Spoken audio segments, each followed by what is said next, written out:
కేంద్రంలో ఉదాహరించిన వెనక అమలు చేయడంలో జాప్యం వచ్చినట్టయితే ప్రెసిడెంట్ వెంటనే ఇంటర్ఫీర్ అయ్యి దాన్ని ఎక్స్పీడియంట్, మళ్ళీ వాడారు ఎక్స్పీడియంట్ అంటే ఇక లాగి ఏమి చూడక్కర్లేదు. యాక్ట్ ఇంప్లిమెంటేషన్ కోసం మీరు ఏ నిర్ణయం తీసుకున్నా సరే ఆ నిర్ణయం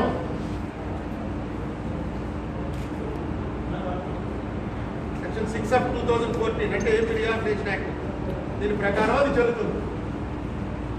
ఇప్పుడు 3 ఏళ్ళు అయిపోవడానికి ఇంకా 3 నెలల టైం ఉంది. అంటే ఏప్రిల్ మే 2 నెలల టైం ఉంది. మరి ప్రెసిడెంట్ గారికి ఒక లెటర్లో మొన్న జనవరిలో ఈయన వచ్చాడు రాజ్నాథ్ సింగ్ గారు.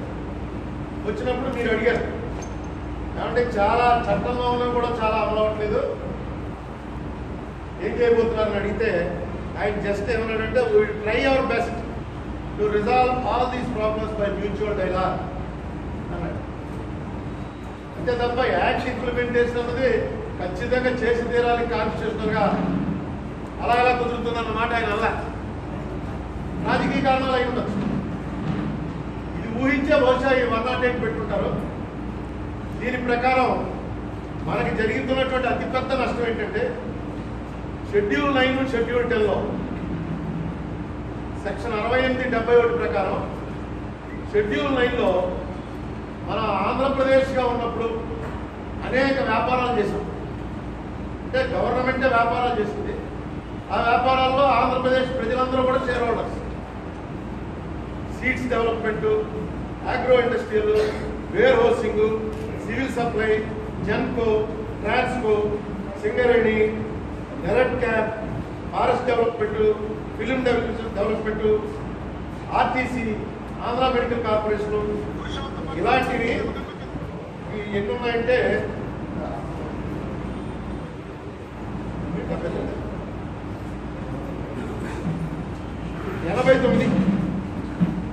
89 వ్యాపార సంస్థలు ఆంధ్ర తెలంగాణ విడిపోయినప్పుడు మరి వ్యాపార సంస్థ కదా ఇది ఎలా పంచుకోవాలి అన్నదాన్ని క్లియర్గా చెప్పారు. జనాభా ప్రాతిపదికన 58% ఆంధ్రప్రదేశ్కి, 42% తెలంగాణకి చెందుతాయి. దీని మీద శీలాబేడి కమిటీ కూడా వేశారు. ఇందులో సెటిల్ అయిపోయిన ఎలాంటివి అంటే చిన్న చిన్నవి ఆంధ్రప్రదేశ్ కుమ్మర కోఆపరేటివ్ కార్పొరేషన్, విశ్వబ్రాహ్మణ కుమ్మర కార్పొరేషన్, మేధర కార్పొరేషన్, ఇలాంటి చిన్న చిన్న కార్పొరేషన్లు సెటిల్ అయిపోయాయి. ఆర్టీసీ, వేర్ హౌసింగ్, నెట్ క్యాప్, ట్రాన్స్కో, జెన్కో కోట్లాది రూపాయల ఆస్తులు మాత్రం ఇప్పటి వరకు సెటిల్ అవ్వలే. తెలంగాణ ప్రతినిధులు, తెలంగాణకు సంబంధించిన రెస్పాన్సిబుల్ లీడర్స్ క్లియర్గా చెప్తున్నారు హైదరాబాద్లోనే మేమేమో అని. వీటన్నింటి హెడ్ ఆఫీస్లో హైదరాబాద్లోనే ఉన్నాయి. ఇది యాక్ట్లో క్లియర్గా ఉంది. యాక్ట్ రాయించుకున్నది వాళ్ళే. యాక్ట్లో ఆంధ్రప్రదేశ్కి సంబంధించినటువంటి ఏ పార్టీ వాళ్ళు పాల్గొనాలి, తెలంగాణకు సంబంధించిన వాళ్ళే కూర్చొని రాయించుకున్నారు. ఇది ఇప్పటి వరకు రిజాల్వ్ అవ్వాలి. చంద్రబాబు నాయుడు గారు గట్టిగా అడగరు. కారణం ఏంటి అంటే ఓటు నోటు కేసుని ఇంకోటని అని భయం ఏమో అంటారు. అవేమి నేను ఇక్కడ ఛార్జ్ చేయట్లే. మరి వేరియస్ రీజన్స్ షెడ్యూల్ 9, షెడ్యూల్ 10 కనీసం ఒక 20,000 కోట్ల రూపాయలు మనకి దీని ద్వారా మన ఆస్తులు హైదరాబాద్లో ఉన్నాయి. వాటి మీద 58% 20,000 కోట్లు అవుతుంది. అవి ఇప్పటి వరకు రిజాల్వ్ అవ్వలేదు. అలాగే ఇంకోటి షెడ్యూల్ 10 ఏంటంటే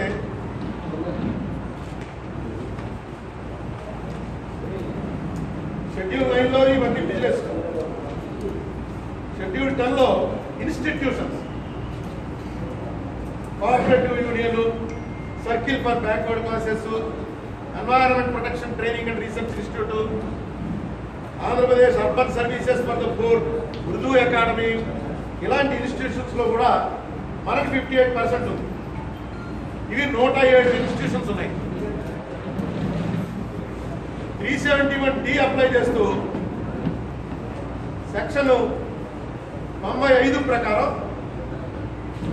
10 ఏళ్ల పాటు ఏదైతే ఎడ్యుకేషన్ నామ్స్ మెయింటైన్ అవుతున్నాయో రాష్ట్రం విడిపోయేటప్పటికే 10 ఏళ్ల పాటు అవే కొనసాగాలి అని క్లియర్గా రాశారు 95లో హైయర్ ఎడ్యుకేషన్కి సంబంధించి. కానీ రోజు పేపర్లో మీరే రాస్తున్నారు లోకల్ స్టాండింగ్ గురించి ఎన్ని ఇబ్బందులు వస్తున్నాయో, హైదరాబాద్లో చదువుకుంటున్న వాళ్ళు ఇక్కడికి రావడానికి లేదు, ఇక్కడ చదువుకుంటున్న వాళ్ళు హైదరాబాద్కి వెళ్ళడానికి లేదు. ఇంత క్లియర్గా యాక్ట్లో పెట్టిన ప్రభుత్వాలు వాళ్ళకి రాజకీయంగా అనుకూలమైనటువంటి డెసిషన్స్ తీసుకుంటున్నారు.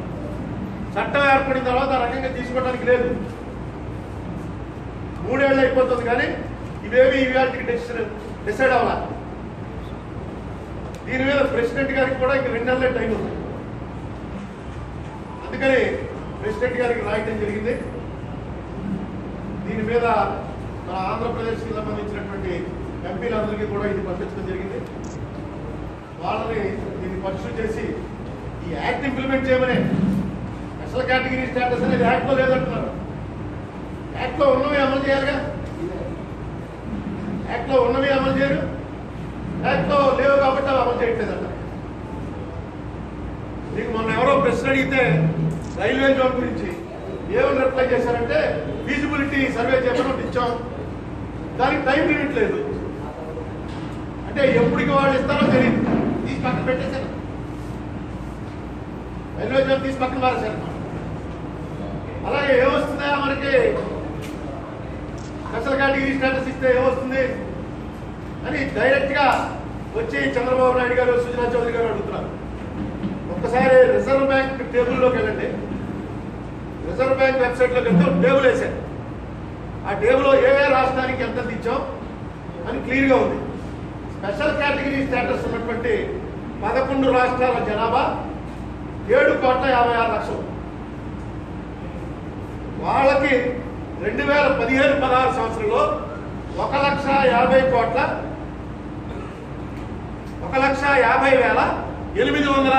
రూపాయలు వాళ్ళకి అందింది. 11 కలిపి జనాభా 7.56. మనది 5 కోట్ల పాపులేషన్. మనకి 2015-16లో 40,460 కోట్లు అందింది. స్పెషల్ కేటగిరీ స్టేటస్ 11 రాష్ట్రాలకి ఇచ్చినటువంటి 1,50,000 లెక్కలోనే మన పాపులేషన్ లెక్కేస్తే 1,00,000 కోట్లు రావాలి మనకి.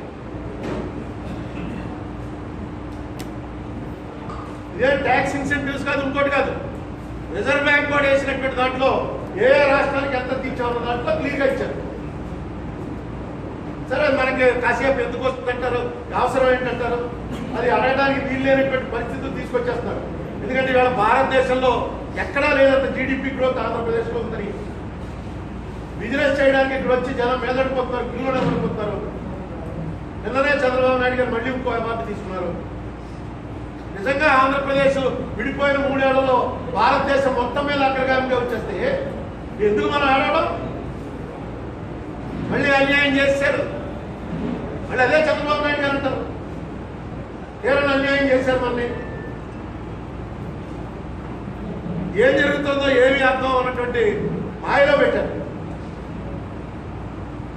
నేను మీ ద్వారా ఆంధ్రప్రదేశ్కి సంబంధించినటువంటి 25 మంది లోక్సభ సభ్యులు, అలాగే వివిధ పార్టీలకు చెందినటువంటి రాజ్యసభ సభ్యులు, అంటే రాజ్యసభలో ఇంకా కాంగ్రెస్ వాళ్ళు ఉన్నారు. ఈ లెటరు, నేను పంపినటువంటి లెటరు పరిగణనలో తీసుకుని మీరు కూడా ప్రెసిడెంట్ ఆఫ్ ఇండియా మీద ఒత్తిడి తీసుకొచ్చి యాక్ట్ ఇంప్లిమెంటేషన్ చేయించండి.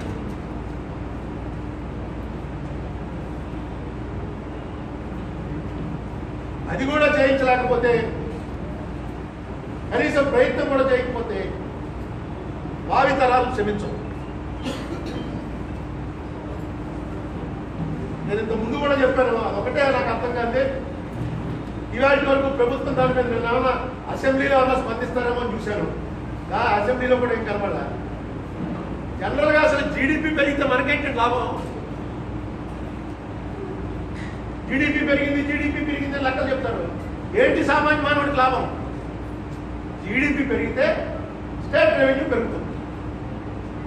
ఎందుకంటే పెరిగినటువంటి గ్రోత్కి ఆధారంగా ట్యాక్సెస్ పెరుగుతాయి.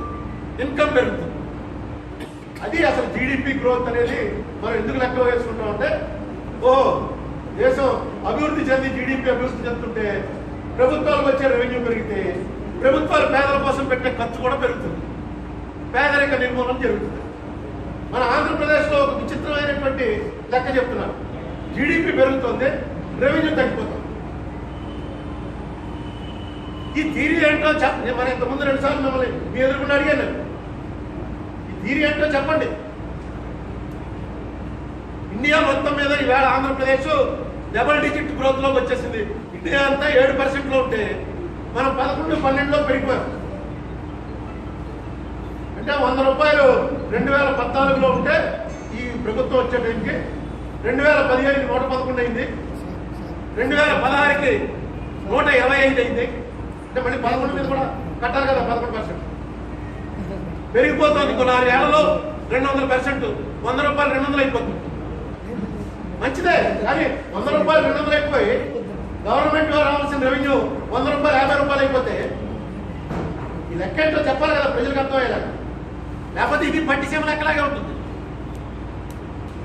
పట్టిసీమ మనం ఏదైతే ఆరోపణ చేస్తున్నామో అదే మొన్న దేవినేని ఉమా గారు చెప్పాడు హౌస్లో. 42 టీఎంసీ ఇక్కడి నుంచి తీసుకెళ్లి కృష్ణాలో పోసాం, ఆ పోసిన నీరు పంటలకు ఉపయోగించాం. మరి 50 టీఎంసీ సముద్రంలో పోయింది ఏంటంటే పులిచింతల నుంచి వచ్చి నీరు అలా పోయింది. మరి దానికి వేరే ఏమన్నా కాలాలు తగ్గి సముద్రంలో కలిపేశారని నాకు అర్థం లేదు. ఇక్కడి నుంచి వెళ్ళింది, అక్కడి నుంచి వచ్చింది, అన్ని కలిపి అందులో 50 టీఎంసీ సముద్రంలో పోయింది. మీరు చెప్పాలి, ఇదిగో ఈ రోజున 24వ తారీఖున సముద్రంలో పోయింది ఇంత, 25న ఏం పోలేదు. ఆ రోజున మేము తోడాం పట్టిసీమ నుంచి. ఇంకా లెక్కలు చూసుకోండి. నేను అదే అడుగుతున్నాను. చెప్పినా తప్పైతే ఒప్పుకుంటానండి.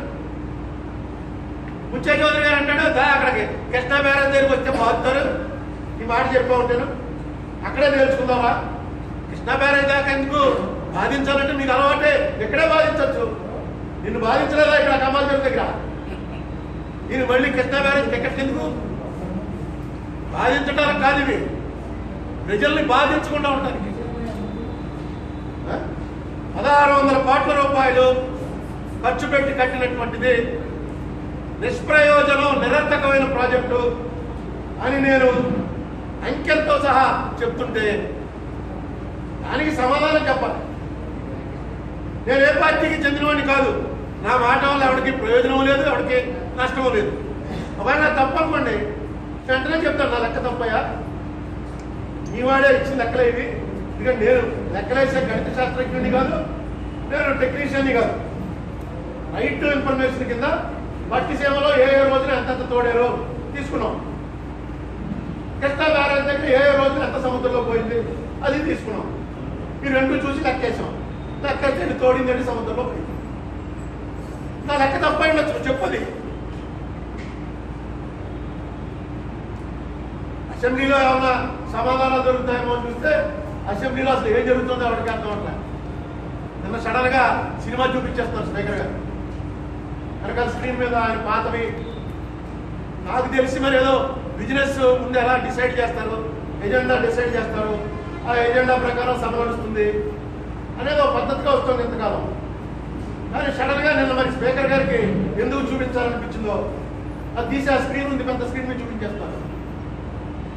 రేపు ఎప్పుడో బాలకృష్ణ గారు లేచి నా సినిమా శాతకర్ణి సినిమా ఎంతమంది చూశారు మీరంటే పని ఒత్తిడి వల్ల మేము చూడలేకపోయాం.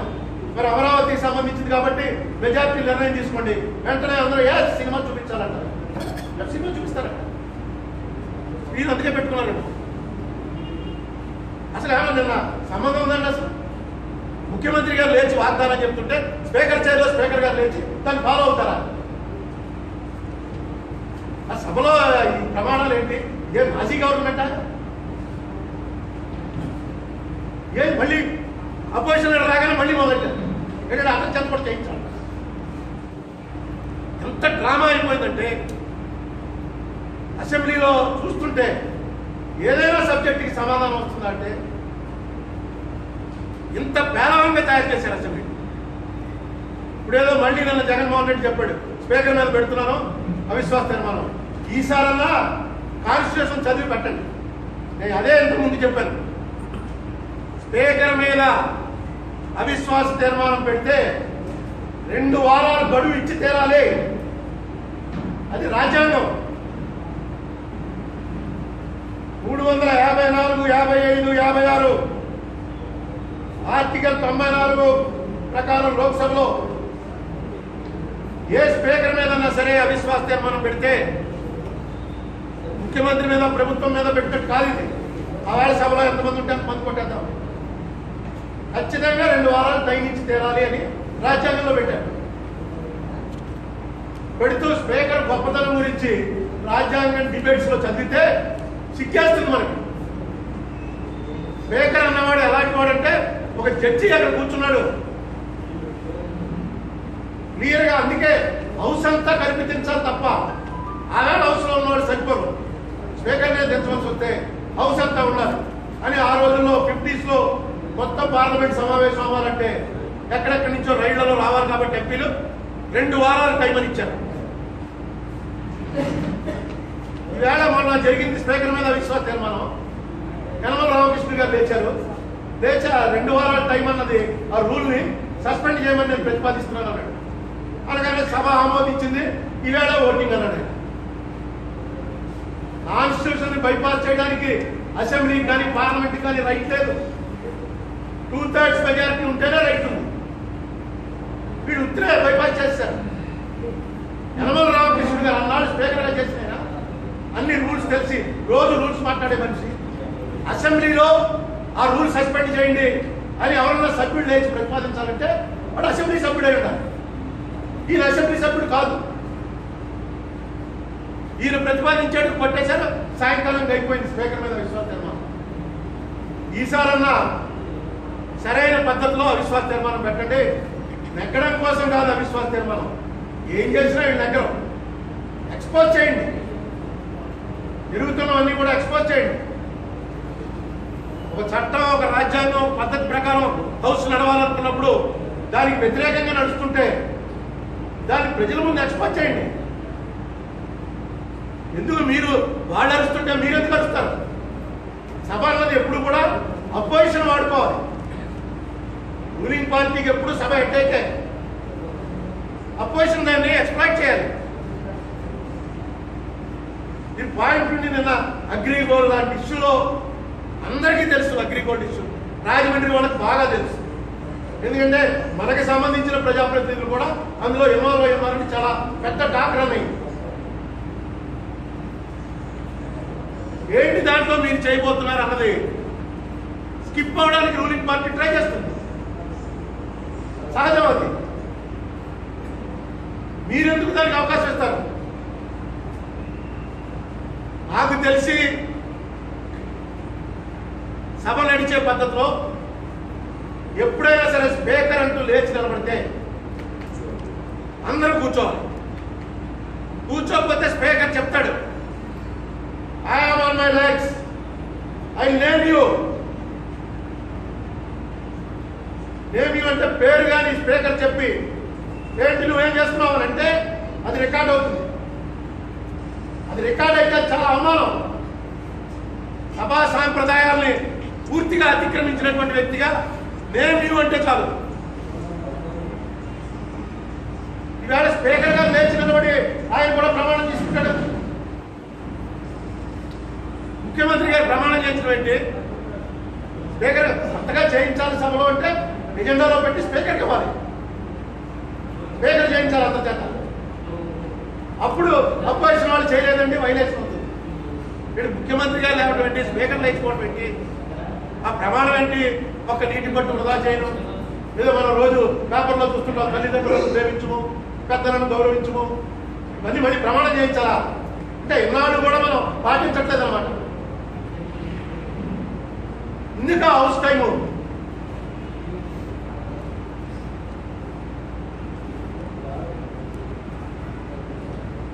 మొన్న ఒక ఆయన లేచి అంటాడు 16 నెలలు జైల్లో ఉండి సోనియా గాంధీ కాళ్ళు అట్టుకుని బయటకు వచ్చాం ఒక మంత్రి గారు అని జగన్మోహన్ రెడ్డి అంటాడు. అమిత్ షా అన్నవాడు మర్డర్ కేసులో 11 నెలలు జైల్లో ఉండి కాంగ్రెస్ గవర్నమెంట్ ఉన్నప్పుడే బెయిల్ వచ్చా బయటకు వచ్చాడు. సోనియా గాంధీ కాదంటున్నాడా? బెయిల్ అంటే ఏంటి, రిమాండ్ అంటే ఏంటి, జైలు అంటే ఏంటి, ప్రాసిక్యూషన్ అంటే ఏంటి? అరే ఒక ఛార్జ్ చేసినప్పుడు మనం తెలుసుకోవాలి కదా. ఇప్పుడు మొన్నటిదాకా ముఖ్యమంత్రితో సహా 1,00,000 కోట్లు అన్నారు. జగన్మోహన్ రెడ్డి లేచి 1,200 కోట్లు అన్నాడు. ఎవరిది రైటు? ముఖ్యమంత్రి ఎన్నిసార్లు అన్నాడు 1,00,000 కోట్లు తినేశారు, 1,00,000 కోట్లు తినేశారు. ఇవాళ 1,200 అంటాడు. అసలు ఛార్జ్ షీట్ లో ఉన్నవే 1,200 అంటాడు. నేను ఒక ప్రెస్ మీట్ లో చెప్పాను 11 ఛార్జ్ షీట్లు కలిపి 1,365 కోట్లు వెబ్సైట్ లో చూసి చెప్పాను. ఆయన 1,200 అంటాడు. అరే కాదని చెప్పండి, నువ్వు తెప్పించు ఆ ఛార్జ్ షీట్లు ఎంతసేపు వస్తాయి? తెప్పించి అబద్ధం ఆడుతున్నావు అని చెప్పు. 400 కోట్లు నా ఆస్తులను రాశాడు ఎలక్షన్ కమిషన్కి జగన్మోహన్ రెడ్డి. కాదు 400 కోట్ల మీద ఒక 1,00,000 రూపాయలు ఎక్కువ ఉందంటే అయిపోయింది, డిస్క్వాలిఫై అయిపోతాడు. ఎందుకు ముఖ్యమంత్రి గారు ఎందుకు సభలో లేచి పుల్లారావు ఉండాలి, లేకపోతే జగన్మోహన్ రెడ్డి అయినా ఉండాలి, ఇద్దరు ఎవడో ఒకడు ఉండాలి? ఏంటి ఏ రూల్ నడుస్తుంది ఇక్కడ? నాకు అర్థం అవట్లేదు. ఈయనెవడో చెప్పడానికి ఎవడో ఒకడు ఉండాలండి డిసైడ్ చేసి. ఈయన లేచి సత్యమేవ జయతే అని మొట్టమొదటిసారి చూసినట్టు ఆశ్చర్యపోయి గాంధీ గారు మొమ్మెట్టుకున్నాం. సత్యమేవ జయతే ఇవన్నీ ఎవరికి కావాలండి? ఎవరికైనా ఎవరికి తెలీదు. ఎవడన్నా పొలిటీషియన్ వచ్చి నేను నీతిగా బతుకుతున్నాను, రూలు వ్యతిరేకంగా ఒక పని కూడా చేయలేదు అని నాతో సహా ఎవడనంటే పచ్చి అబద్ధం చెప్తున్నాడు అనమాట. మన నామినేషన్ వేసిన రోజు నుంచి కోర్టులో ఎలాగైతే ప్రమాణం చేస్తున్నానని చెప్పినప్పటి నుంచి అన్ని అబద్ధాలే చెప్పాలి, పేర్లు చెప్పినవే చెప్పాలి. అలాగే ఎలక్షన్కి నామినేషన్ వేసిన రోజు నుంచి నువ్వు చేసేవన్నీ తప్పుడే, నువ్వు ఖర్చు పెట్టే డబ్బంతా బ్లాక్ మనీయే, నువ్వు చేసేవన్నీ తప్పుడు పనులే, నేను సంపాదించుకోలేదని నేను ఎవరని చెప్తే నమ్మచ్చు. నేను కరెక్షన్ చేశాను కానీ కరప్షన్ చేయలేదంటే నమ్మచ్చు. చంద్రబాబు నాయుడు గారు లేచి ఇలా మాట్లాడితే అవసరం అది? ఎందుకు టైం వేస్ట్ చేయడం? నాకు తెలిసిన చాలా 40 ఏళ్ళ నుంచి ఉన్నాను పాలిటిక్స్లో. డబ్బులు తీసుకోకుండా ఎప్పుడూ ఎలక్షన్ రన్ చేయలేదు. నేను 4 ఎలక్షన్లు ఫైట్ చేశాను. 4 ఎలక్షన్లో నాకు చాలా మంది వచ్చి డబ్బులు ఇచ్చారు. నాకు చెక్కుగా ఇచ్చినవాడు ఎవడలేడు. అందరూ బట్టి వచ్చి క్యాష్ పెట్టేవాళ్ళే, అంతా బ్లాక్ మనీ. ఎందుకు అనవసరంగా మనం ఎందుకంత గొప్పగా అంత ఖర్చు అవసరమా? అంత ఆత్మస్థుతి అవసరమా? ఇక్కడ లా ఉంది, లా వైలేట్ అయితే ప్రాసిక్యూట్ చేశారు. ఎస్ జగన్మోహన్ రెడ్డి అన్నవాడిని ప్రాసిక్యూట్ చేశారు. కేసులు కోర్టులో ఉన్నాయి. వాళ్ళేమో నువ్వు చేసింది క్విట్ ప్రోకో అని పెట్టారు. ఇతను అంటాడు కాదు నేను బిజినెస్ చేశాను అంటాడు. బిజినెస్సా కాదా కోర్టు తెలుస్తుంది. ఈ లోపల అగ్రిగోల్డ్ వాళ్ళు ఏం చేశామండి? నీ 1,00,000 కోట్లు కూడా చెప్పాయా ముందు? బీసీ వాళ్ళకి ఎంత తక్కువ ఇచ్చారంటే, ఎస్సీ దాంట్లో ఇంత తక్కువ కాంపోనెంట్ పెట్టారంటే నీకు తెలియదులే. 1,00,000 కోట్లు కదా నువ్వు, నీకు తెలియదు. 7,000 కోట్లు 6,000 కోట్లు అంటే నీకు అర్థం. ఇదేనా సమాధానం? అతనికి ఓట్లు వేస్తే అక్కడికి వచ్చాడు. ఓట్లు వేసి అతను అక్కడికి వచ్చిన తర్వాత కేసులు పెట్టా. కేసులు పెట్టాకే మీరు ప్రచారం చేశాకే 45% జనం అతనికి అయినా ఓట్లు వేశారు. నువ్వు హౌస్లో అతన్ని అపోజిషన్ లీడర్గా చూడాలి తప్ప నువ్వు దొంగవి, నీతో మాట్లాడాల్సిన పని లేదు. రిజాల్వ్ చేసేయండి అసెంబ్లీ చేసి మళ్ళీ చెప్పండి దొంగలతో మాట్లాడడానికి మాకు ఇష్టం లేదు, ఈ అసెంబ్లీలో మేము కూర్చోలేకపోతున్నాం, రద్దు చేస్తాం, రండి మళ్ళీ దొంగలందరినీ ఓడించండి. చెప్తున్నాడు కదా ఆయన, మళ్ళీ నేనే వస్తాను, మళ్ళీ నేనే సీఎంని. ఇప్పుడు వాతావరణం చూస్తుంటే డెఫినెట్గా మళ్ళీ చంద్రబాబు నాయుడు సీఎం అవుతాడు. 200 స్థానాలు జగన్మోహన్ రెడ్డికి వచ్చినా అతను పిలవాలన్నట్టు అవసరం లేదు. గోవాలో మణిపూర్లో చూసాం. సింగిల్ లార్జెస్ట్ పార్టీని పిలవాలన్న రూల్ లేదని మొన్న తెలిసింది మనకి. కాన్స్టిట్యూషన్ ప్రకారం గవర్నర్ ఎవరినైనా పిలవచ్చు, చంద్రబాబు నాయుడు గారినే పిలుస్తారు. మొన్న కడప ఎలక్షన్ దగ్గరంటే విశ్వాస తీర్మానం కూడా ఎక్కుతాడు.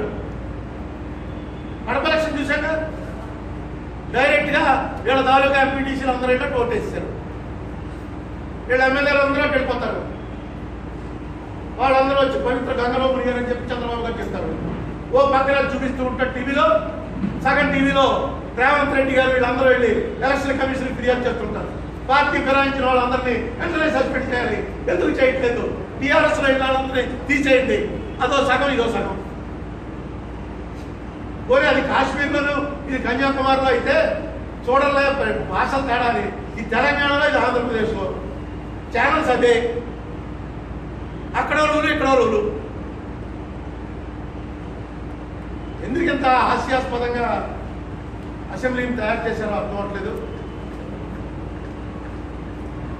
దయచేసి ఒక పద్ధతి ప్రకారం ఇక ముందైనా టైం దగ్గర పడుతుంది, ఇక ముందైనా చేస్తే బెటర్గా ఉంటుంది అనుకుంటారు. తర్వాత నేను చెప్పినటువంటి వాటికి, నేను అడిగినటువంటి వాటికి సభలో ఏదో సందర్భంలో ఆ ఇరిగేషన్ మంత్రి గారు కానీ వారు సమాధానం చెప్పొచ్చు. అలాగే నాకు కొత్త విషయం తెలిసింది, జీవో ఒకటి ఇచ్చారు, గోదావరి అర్బన్ డెవలప్మెంట్ అథారిటీ కాకినాడలో పెడతారు. ఇది నేను చిన్నప్పటి నుంచి వింటున్నాను. రాజమండ్రిలో పెడతారు గోదావరి అర్బన్ డెవలప్మెంట్ అంటే, గోదావరి అంటే రాజమండ్రి గుర్తొస్తుంది కానీ కాకినాడ విశాఖపట్నం గుర్తురావు.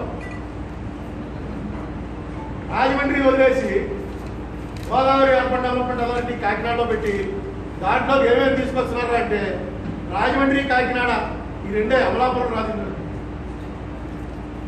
అటు నరసాపురం ఏలూరు ఈస్ట్ వెస్ట్ గోదావరి ఏవీలో ఓన్లీ రాజమండ్రి కాకినాడ తీసుకెళ్లి కాకినాడలో పెడుతున్నారు. అన్ని రాజమండ్రికి వస్తాయనుకున్నాం, అన్నీ పోయాయి.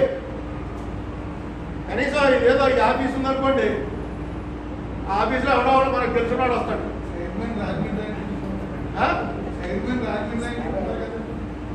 చైర్మన్ ఇస్తారా? చైర్మన్ ఎక్కొట్టడానికే కాకినాడలో పెడుతున్నారు అంటున్నారు. అంటే నేను ప్రూవ్ చేయలేను కానీ నాకు వచ్చిన ఇన్ఫర్మేషన్ రాజమండ్రిలో ఉన్నవాడికి ఇచ్చి తీరాలి. రాజమండ్రి ఎయిర్పోర్ట్ ఇచ్చిన పార్టీ పుట్టినప్పటి నుంచి ఉన్నాడు కదా, అతనికి ఎవడో ఇష్టం లేదు, తీసుకెళ్ళి ఎక్కడో పెడుతున్నారు. ఇలా జగన్మోహన్ రెడ్డికి ఇష్టం లేదు కాబట్టి, జగన్మోహన్ రెడ్డికి రాయలసీమలో బలంగా ఉంది కాబట్టి రాయలసీమ డెవలప్మెంట్ కార్పొరేషన్ తీసుకెళ్ళి శ్రీకాకుళంలో పెడతారు. ఏమైనా చేయొచ్చు.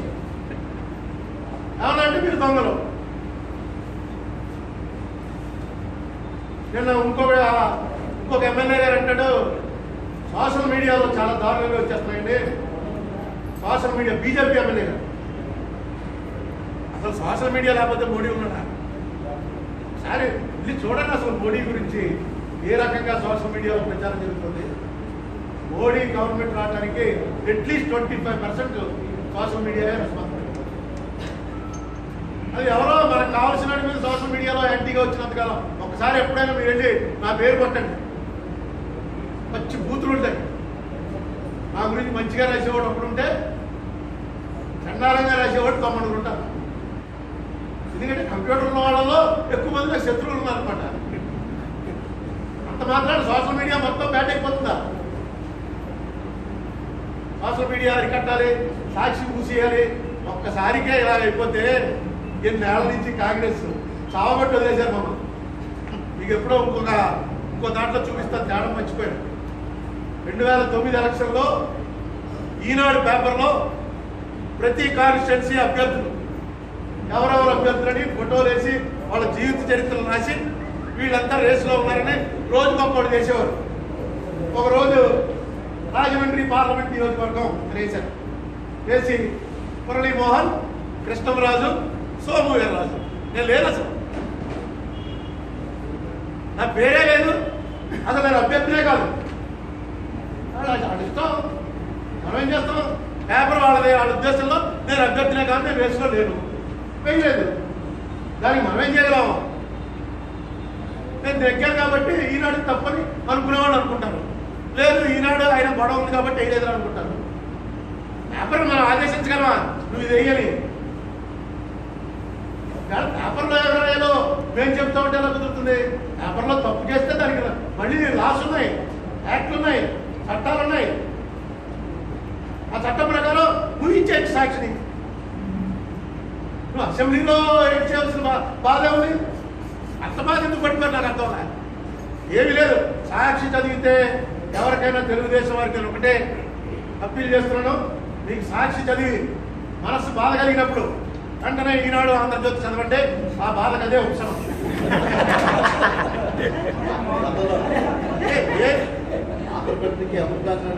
అదే ఆంధ్రపత్రిక చెప్పట. ఆంధ్రపత్రిక ఎలా నడుస్తుందో బాబు, పెద్ద తలనొప్పి పేపర్ చదివితే అంటే అందుకే అమృతాంజనం పెట్టాను. ఆ డబ్బుతోటే ఆంధ్రపత్రిక నడుస్తున్నాడు. అలాగే ఈ రెండింటికి తిరుగుడు అది. అంతేదో అన్ని ఏవో పేపర్లన్నీ కూడా నీతిగా నడుస్తున్నట్టు సాక్షి పేపర్ డైరెక్ట్ గా జగన్మోహన్ రెడ్డి చైర్మన్ గా ఉండి పెట్టుకున్న పేపర్ అది. అతనికి అనుకూలంగా రాసుకోకపోతే వ్యతిరేకంగా రాసుకుంటున్నాడు. అయినా రూల్స్ ఉన్నాయి. ఆ రూల్ ప్రకారం తప్పు చేస్తే చెప్పండి, కంప్లైంట్ ఇవ్వండి. ఈవేళ భారతదేశం మొత్తంలో నిర్ణయం చెప్తున్నాడు 8th place లో ఉన్నామని. నాకు తెలిసి ఆంధ్రప్రదేశ్లో ఫస్ట్ ఈనాడు వస్తుంది, సెకండ్ సాక్షి వస్తుంది. మరి ఈనాడు ఎప్పుడూ తెలుగుదేశాన్ని ఊరేగించింది. డైరెక్ట్గా ఈనాడు అఫిడవిట్ వేశారు కోర్టులో, మేము అపోజిషన్గా వ్యవహరించామని. మేము కాంగ్రెస్ వ్యతిరేకమని చెప్పారు. అదేంటి కాంగ్రెస్ వాళ్ళు చదవట్లేదా? తప్పే ఉంది. పేపర్ వాళ్ళ పాలసీ ప్రకారం నడుపుతారు. నేను ఇప్పటికీ ఫస్ట్ ఈనాడు చూస్తాను, తర్వాత సాక్షి చూస్తాను, తర్వాత ఆంధ్రజ్యోతి చూస్తాను, తర్వాత ఆంధ్రపూర్, వార్త, సూర్య, ఏ పేపర్ వదలు, ఎందుకంటే పని లేదు కదా, అన్నీ చదువుతాను. కానీ ఎందుకో మనకు తెలియకుండా అలవాటు ప్రకారం అలా అయిపోయింది. ఆంధ్రప్రభ కొద్ది రోజులు లోడ్ చేయకపోతే ఫోన్ చేసి చెప్తుంటాను, బాబు కొంచెం లోడ్ చేయాలి పేపర్ అని. ఇందులో పేపర్ గురించి ఒక్క పేపర్ పెట్టి మీరు అధికారంలోకి వచ్చి 3 ఏళ్ళకే ఎంత వెలవలు దాటిపోతే ఇంకా అసలు ఎలాగా మీరు రాజ్యం చేయగలరు? అసెంబ్లీ అనేది ఏ కారణం మీద ఉందో దాన్ని చేయించండి. చంద్రబాబు నాయుడు గారికి కూడా కాపీ పంపిస్తాను. ఆ కాపీ ప్రకారం చంద్రబాబు నాయుడు గారు కూడా వాళ్ళ అభ్యర్థుల్ని వెళ్ళి ప్రెసిడెంట్ గారి మీద ప్రజలు తీసుకొచ్చి వీటిని అమలు చేసేటట్టు చేయాలని. తర్వాత గోదావరి అర్బన్ డెవలప్మెంట్ అథారిటీ రేపు అపోజిషన్ లీడరు మన షర్మిలారెడ్డి ఏదో మీటింగ్ పెట్టాను ఇక్కడ చెప్పింది, అఖిలపక్ష మీటింగు. అయితే నేను ఉండట్లేదు, అందుకు రావట్లేదని చెప్పాను. అఖిలపక్ష మీటింగ్ రిజల్యూషన్ కూడా కొద్దిగా హైలైట్ చేసి కనీసం ఈ కూడా అన్న రాజమండ్రిలో ఉండేలా చేయించండి. ఓకే.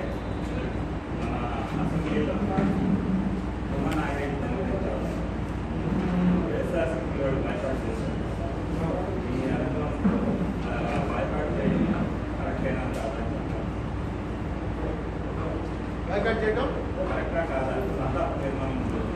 కరెక్ట్ కాదు. తర్వాత అతను చెప్పింది ఉన్న తర్వాత ఇవాళ జరుగుతున్నటువంటి అసెంబ్లీ ప్రొసీడింగ్ చూసిన తర్వాత ఏమో కరెక్టేనేమో. ఎందుకంటే మాట్లాడినవారు కదా మీదెక్కేస్తున్నారు. ఇక్కడ వచ్చిన తర్వాత ఏం చెప్పాలి? అతను మా పార్టీ ఎమ్మెల్యే పోయాడని చెప్పాలిగా. వాళ్ళ పార్టీ ఎమ్మెల్యేగా టెక్నికల్గా అదేగా ఇప్పుడు గొడవ. రేపు ఎక్కడైనా సరే సడన్ గా చచ్చిపోతే ఇనానమస్గా వదిలేయాలని ఒక రూల్ ఉంది. ఎవరికి వదిలేయాలి? ఆ పార్టీకి. ఏ పార్టీకి? ఇప్పుడు ఆ ఉమా నాగరెడ్డి ఏ పార్టీకి వదులుతారు? టీడీపీకి వదులుతారా, వైసీపీకి వదులుతారా? ఇవన్నీ వస్తాయి. అయినప్పటికీ నా ఉద్దేశం ఖచ్చితంగా జగన్మోహన్ రెడ్డి అనేది ఆవేళ అసెంబ్లీకి అటెండ్ అయ్యి తన సంతాపం వ్యక్తపరిచి ఒక్క సెంటెన్స్ అన్నా, ఎందుకంటే ఇవన్నీ ఫార్మాలిటీస్, ఒక్క సెంటెన్స్ అన్న చెప్పి బయటికి వెళ్ళిపోయి ఉంటే బాగుండేదేమో. తర్వాత అతను దాన్ని జస్టిఫై చేసుకున్నాడు, కానీ వెళ్ళుంటేనే బాగుండేది నాకు ఇప్పుడు కూడా. తర్వాత ఇందాక ఒక 2 తప్పు చెప్పాను. ఆర్టికల్ 94 అండి, ఆర్టికల్ 94 పార్లమెంట్ది 179 కదండి, 179C అసెంబ్లీ. 354, 355, 356 ఏంటంటే అది వేరే ఒక చిన్న స్టోరీ ఉందన్నమాట. ఆ స్టోరీ గురించి నోట్ చేసుకుని చెప్పాను. అది రిమూవల్ ఆఫ్ స్ట్రేంజర్స్, అంటే ఎవరన్నా సభలోకి అనుమతి లేకుండా నేను వెళ్ళిపోయాను అనుకోండి అసెంబ్లీలోకి, బయటికి పంపించేయాలంటే ఆ సెక్షన్స్ ప్రకారం బయటికి పంపించచ్చు. కాదు నో కాన్ఫిడెన్స్. ఇది 94 లోక్సభలో, 179 అసెంబ్లీ కాన్స్టిట్యూషన్ వైజ్.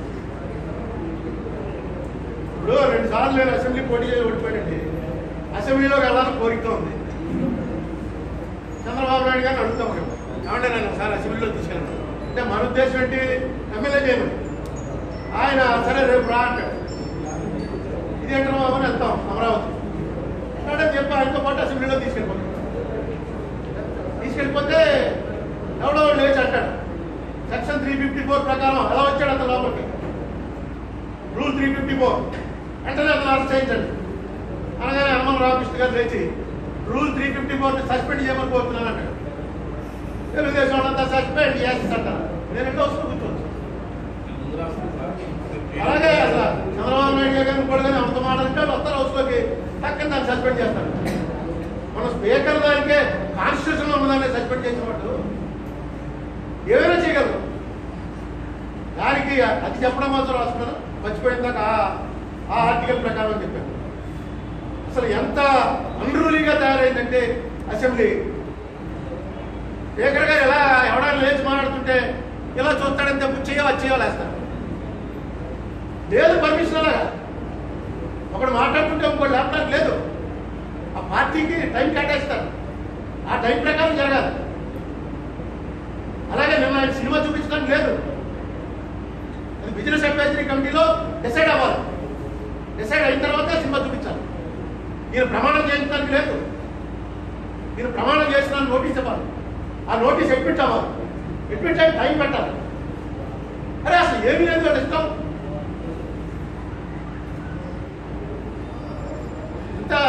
ఇంత దారుణం అయిపోతే అసెంబ్లీ.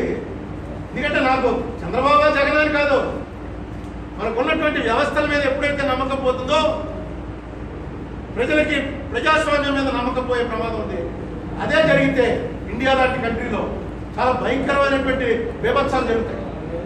మనం ఏదో ఒక రూలు, ఆ రూలు నమ్ముతాం కాబట్టి నడుస్తుంది. ఇప్పుడు రాజమండ్రి మొత్తం అంతా కలిపి 100 మందికి ఒక పోలీసు ఉండడం, ఎరగబట్టి పోలీస్ స్టేషన్లు అన్ని కొట్టేయచ్చు. ఎందుకు కొట్టాం? రూల్ ఇది, రూల్ అతిక్రమించకూడదు. రూల్ అబైడింగ్ సిటిజన్స్ ఈ దేశంలో 90% దాటి ఉన్నారు కాబట్టి దేశం నడుస్తుంది. రూల్ ఏమీ లేదురా అనేటువంటి భావన ప్రజల్లో వచ్చిందా చాలా ప్రమాదం. అవసరమైతే ఇలాగే నడుస్తుంది అసెంబ్లీ అనుకుంటే లైవ్ టెలికాస్ట్ ఆఫ్ చేయండి. వద్దు లైవ్ టెలికాస్ట్. ఎందుకు జనాలందరికీ చూపించి పాడు చేస్తారు? ఏం మాట్లాడుకుంటారు అసెంబ్లీలో? జగన్మోహన్ రెడ్డి కరెక్ట్ కాబట్టి అయిపోయింది, ఇక నీకు సమాధానం చెప్పవలసిన పని లేదన్నప్పుడు అసెంబ్లీ ఎందుకు? అతను ప్రతిపక్ష నాయకుడు, అన్ని ప్రశ్నలకి సమాధానం నీ 1,00,000 కోట్లేవి, నీ 1,00,000 కోట్లేవి. ఎందుకని అనవసరం అసెంబ్లీ డిజాల్వ్ చేయండి.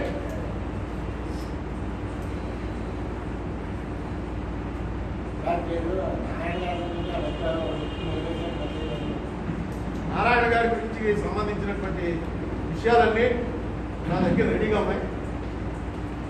నేను నా వెబ్సైట్లో పెట్టాను ఉండవల్లి.org. దాన్ని బట్టి ఎవరైనా కంప్లైంట్ ఇవ్వచ్చు.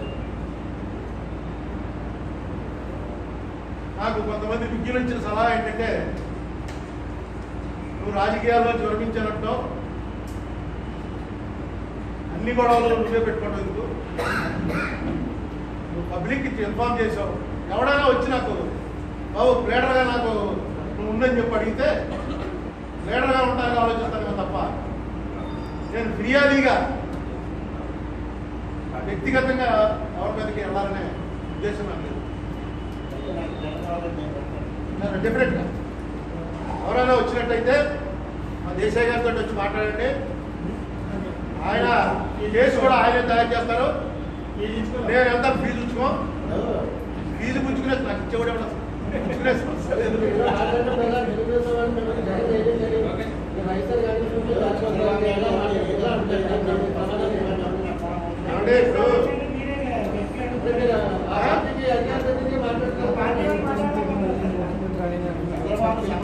ఒకటి ఏంటంటే, జగన్మోహన్ రెడ్డి వైపు వేళ చూస్తే రెండోసారి ఎమ్మెల్యే చేసిన వాళ్ళు ఎవరో అసెంబ్లీలో లేదు. మరెవరన్నా మన ఇతను ఉండేవాడు, ఎదురు ఉండేవాడు శ్రీకాంత్ రెడ్డి సెకండ్ టైం ఆయన వచ్చి కొంచెం కూర్చోవాలి. ఎందుకంటే కూర్చోనేవాడనే మరి ఏమో నాకెవడో చెప్పలేదు. కూర్చోలేకపోతే చాలా తప్పు. ఎందుకంటే ఇది పెద్ద కష్ట వ్యవహారం కాదండి. అసెంబ్లీ రోడ్డు కూర్చొని కూర్చుంటుంది. ఆ రోజు పెట్టి కూర్చుంటే జరుగుతున్న అన్ని అనర్థాలు అంటాం. అసెంబ్లీలో నడవట్లేదు. ఏదో పొద్దున్నే టీవీ డిబేట్ వస్తాయి, ఆ డిబేట్లు బెటర్గా ఉంటాయి. కనీసం అక్కడ ఎవడో ఒకటి కూర్చుని కంట్రోల్ చేస్తుంటాడు. లేకపోతే మైక్ కట్ చేస్తామని చెప్పి ఇంకోటి పబ్లిక్ చూస్తున్నాను, చాలా బెటర్గా ఉంటాయి. పొద్దున్నే 7ంటికి వచ్చేటువంటి ఛానల్స్లో వచ్చే డిబేట్లు అసెంబ్లీ డిబేట్లు కన్నా చాలా క్వాలిటీగా ఉంటుంది. అదేంటి మన దురదృష్టం. ఇక్కడ అసెంబ్లీలో ఎజెండా కట్టుబడి ఉండాలి. అసలు ఎజెండా అనేది తీశారు, ఏదో జెండా అనే టైప్లో వచ్చారు. దీనికి ఎవరు ఇచ్చేస్తారో అంత నాలెడ్జ్ నాకు లేదు, కానీ మీడియా డెఫినెట్గా హైలైట్ చేస్తున్నారు 2 వైపులా అనేటువంటి ఇంప్రెషన్ కనుక వచ్చినట్టయితే ఖచ్చితంగా దాని ప్రభావం ఉంటుంది. అంటే ప్రతిపక్షం కూడా ఇలా ప్రదర్శన వేసే అవకాశం ఉంటుందండి. మరి వాళ్ళు కూడా అంటే ప్రత్యేక హోదాలో ముఖ్యమంత్రి గారు అలా చెప్పారు, తర్వాత మళ్ళీ మాట మార్చారు. ఇవన్నీ వీళ్ళు కూడా ప్రదర్శన చేయొచ్చు అసెంబ్లీలో అలా ప్రదర్శన నేను ఇదే చూడండి. ఈయన వచ్చిన తర్వాత చంద్రబాబు నాయుడు గారు మళ్ళీ సీఎం అయిన తర్వాత చూసిన విచిత్రాలు ఏంటంటే, నేను హైకోర్టులో ఓటు నోటు కేసులో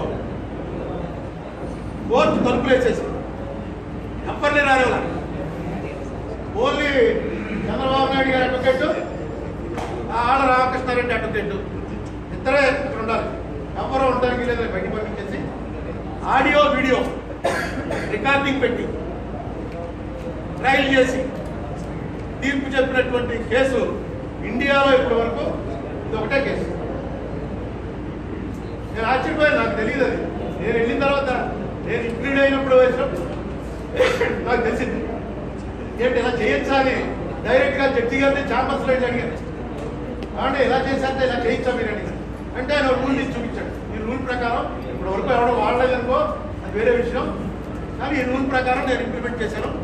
జస్టిస్ శివశంకర్ అమలాపురం ఇది ఇంప్లిమెంట్ చేశాను నేను అని చెప్పాడు. ఎప్పుడు జరగాల.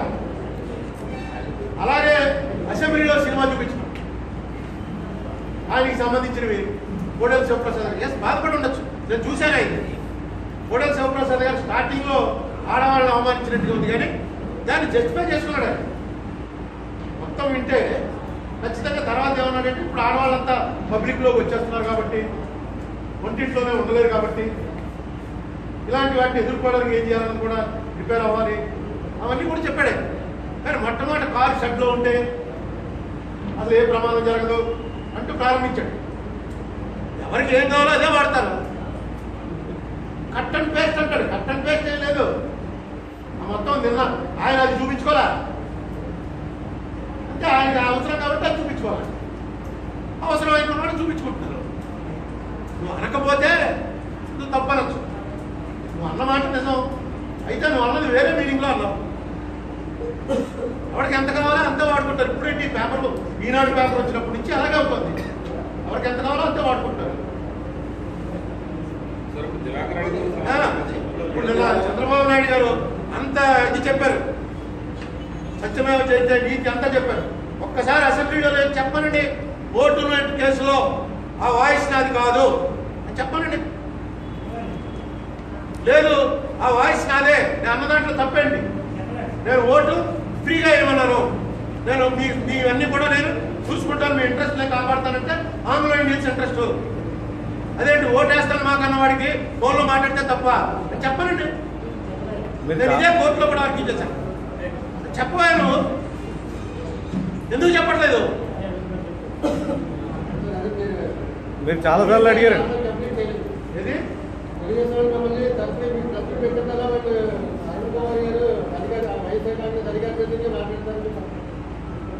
అదే తెలుగుదేశానికి నొప్పి కలిగింది అనుకోండి, వాళ్ళ అధికార ప్రతినిధిగా వీళ్ళ అధికార ప్రతినిధి అయిపోతారు.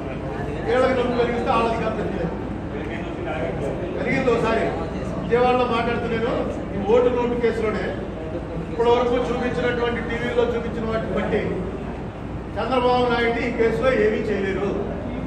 ఈ ఎవిడెన్స్ ఏది, as they have briefed me, voting ఫ్రీగా చేయండి అని ఆయన చెప్పాడు.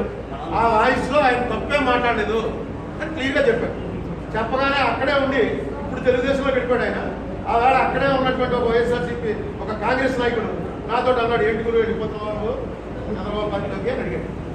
ప్రెస్ మీట్ ఇలా జరుగుతుంటేనే ఇప్పుడు బాబీ చెప్పాడు, చెవిలో చెప్పాడు. సో అది ఎవరైనా ఏమైనా అనుకోవచ్చు, తప్పులేదు. ఇది ప్రజాస్వామ్యం, ఈ చక్రాలు తిప్పాలి అది ఏమన్నా చెప్పేది జనమే. ఆఖరికి జనం చక్రం తిప్పుతారు, మనం ఏదో తిప్పుతున్నట్టుగా ఫీల్ అవడం. పూర్వం నాయకుడు వెళ్తుంటే నాయకుడు వెనకాల జనం వెళ్ళేవారు.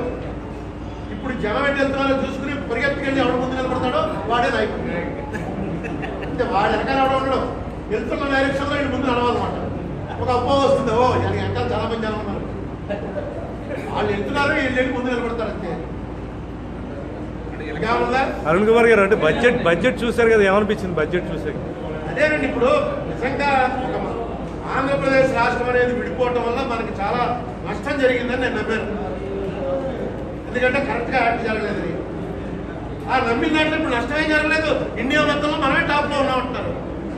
ఏమీ రావు అసలు, మామూలుగా ఇచ్చేటప్పుడే అంతే కదా, మ్యాచ్లు మనమే ఉంటాం కదా. లేదు దొక్కలా ఉన్నాం, అడుగు తింటాం, పని చేసుకోలే ఉంటారు. అందుకనే కాలు ఎలా తిప్పో చెయ్యి ఎలా తిప్పో అడుక్కుంటారు. మనం మామూలుగా మేము దొక్కలా ఉన్నాం, అన్యాయం జరిగిపోయింది మాకు. నేను కోడి రామకృష్ణని, దారాసింగ్ని, నాకు చాలా అన్యాయం జరిగిపోయింది, లేదంటే అక్కడ కుదురుతుంది. మొత్తం దారాసింగ్లో తయారయ్యి ఆయన చెప్తున్నాడు ఐఎస్ఎం ఇండియాలో టీడీపీ ఏ సహాయం రాదు. ప్రభుత్వం డైరెక్ట్గా డిక్లేర్ చేశాక ఇంకే వస్తుంది. ఒకటి బిజినెస్ డూయింగ్లో అది వాళ్ళు ఎందుకు ఇచ్చారు? బిజినెస్ బెస్ట్ బిజినెస్, అది వ్యక్తిగత బిజినెస్సా స్టేట్ బిజినెస్సా అది ఆయన చెప్పాలి. స్టేట్లో ఎంత గ్రోత్ వచ్చిందంటే ఏ ఫీల్డ్లో గ్రోత్ వచ్చిందో చెప్పాలి. ఎక్కడో నన్ను చెప్పాడు 100 టీఎంసీ నీరు వాడేది 69 టీఎంసీకి తగ్గించేసాం, గోదావరి డెల్టాలో నీరు తగ్గించి సప్లై చేశారు. చేయటం వల్ల 42 నుంచి 48 బస్తాలు పండింది. ఇది ఎక్కడో ఏ ఊర్లో జరిగిందో మరి ఆయన చెప్పరా, నేను ఎంక్వైరీ చేద్దాం అంటే నాకు తెలిసిన రైతులు అడిగారు, మంచి అబద్ధం బాబు అసెంబ్లీలో చెప్పాడు. 42 నుంచి 48 బస్తాలు పండింది. ఒక ప్రయోగం చేశాం, 100 టీఎంసీకి 69 తగ్గించాం.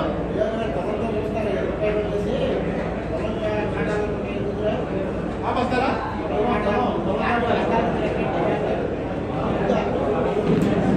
75 కేజీలా?